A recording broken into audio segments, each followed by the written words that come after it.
Hello लोगोफोर, नोंथांमोननि गेजेराव आं आरो मोनसे गोदानै फैनो गोनां बैसागु बर' मिउजिक भिडिअनि आपडेट लाबोलायबाय।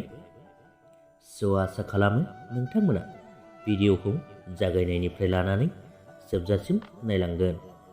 बेनो जादों लोगोफोर मारुसिने प्रडाक्शन बेनारजों दिहुनजानाय लिसान रामी बिथांनि डाइरेक्शन कोरियोग्राफ खालामनाय फैनो गोनां मेगन बेस्रां मुंनि बैसागु बर' मिउजिक भिडिअ।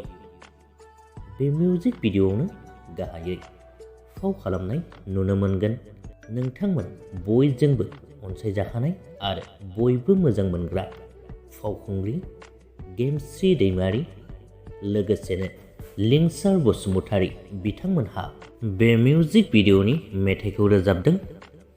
जौगाफुनाय रोजाबगिरि बिथां निता बर'। लोगोफोर, गोबाव समनि उनाव बिथां गेमस्रि दैमारिनि फाव खालामनाय नुनो मोनफिनसिगोन जानो हागौ।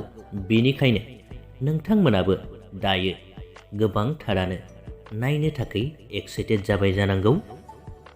बिदिब्ला बे मिउजिक भिडिअखौ नायनो थाखाय साननैसो नेथ'दो।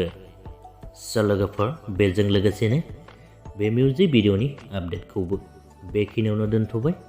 भिडिअखौ नायनानै मोजां मोनोब्ला लाइक खालामदो, लोगोसेनो चेनेलखौबो साबस्क्राइब खालामनानै लादो। गोजोन्थों।